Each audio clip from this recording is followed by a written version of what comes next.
बिहार की पॉलिटिक्स में आने वाले 48 घंटे काफी महत्वपूर्ण हैं। आरसीपी सिंह के इस्तीफे के बाद जेडीयू हमलावर हो गई है। पार्टी के राष्ट्रीय अध्यक्ष ललन सिंह ने साफ कहा है कि आरसीपी सिंह बगैर नीतीश कुमार की सहमति के केंद्रीय कैबिनेट में शामिल हो गए थे। वहीं ललन सिंह ने एक और बड़ा खुलासा करते हुए कहा कि चिराग पासवान की ही तरह जेडीयू के खिलाफ एक और साजिश चल रही थी। वहीं खबर ये भी है कि मंगलवार को सीएम ने सभी जेडीयू सांसदों की बैठक बुलाई है। बिहार के शिक्षा मंत्री और जेडीयू के कद्दावर नेता विजय कुमार चौधरी ने साफ कर दिया है कि जेडीयू केंद्रीय मंत्रिमंडल में शामिल नहीं होने वाली है। विजय चौधरी ने कहा कि जेडीयू को केंद्र में उचित सम्मान नहीं मिला। 2 मंत्री पद मांगे गए थे, लेकिन प्रस्ताव को ठुकरा दिया गया था। ऐसे में केंद्र की सरकार में जेडीयू का कोई प्रतिनिधि नहीं रहेगा। बताया जा रहा है कि सीएम नीतीश कुमार लगातार बीजेपी के रवैये से नाराज चल रहे हैं। इसकी शुरुआत तो काफी पहले हो गई थी, लेकिन जोर उस समय पकड़ा जब विधानसभा भवन के शताब्दी वर्ष समारोह के समापन कार्यक्रम में पीएम नरेंद्र मोदी आए थे। बिहार सरकार के खर्चे पर किए गए इस कार्यक्रम में नीतीश कुमार की फोटो कहीं नहीं लगाई गई थी। बीजेपी कोटे से विधानसभा अध्यक्ष विजय सिन्हा और नरेंद्र मोदी ही तस्वीरों में दिखे।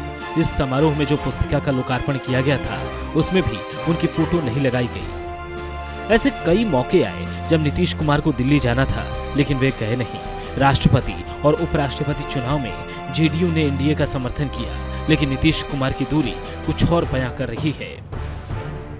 पहला मौका उस समय आया जब गृह मंत्री अमित शाह ने सभी एनडीए शासित राज्यों के सीएम को तिरंगा झंडा फहराने के लिए दिल्ली बुलाया था, लेकिन वे नहीं गए।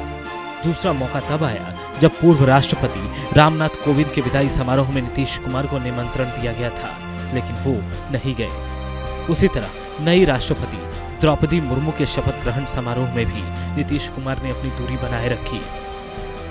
वहीं आरसीपी सिंह के इस्तीफे और जेडीयू को खरी खोटी सुनाने के बाद पार्टी के राष्ट्रीय अध्यक्ष ललन सिंह ने पलटवार किया और कहा, आरसीपी सिंह बगैर नीतीश कुमार की सहमति के केंद्रीय कैबिनेट में शामिल हो गए थे।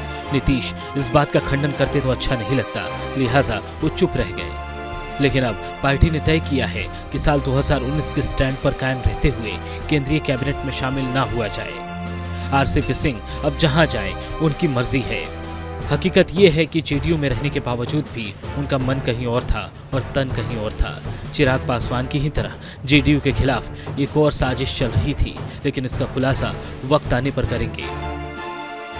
वहीं बीजेपी की तरफ से इस मसले पर सधी हुई प्रतिक्रिया सामने आई है। बीजेपी के प्रदेश प्रवक्ता संजय टाइगर ने कहा, बिहार में एनडीए की सरकार जनता के हित में चल रही है।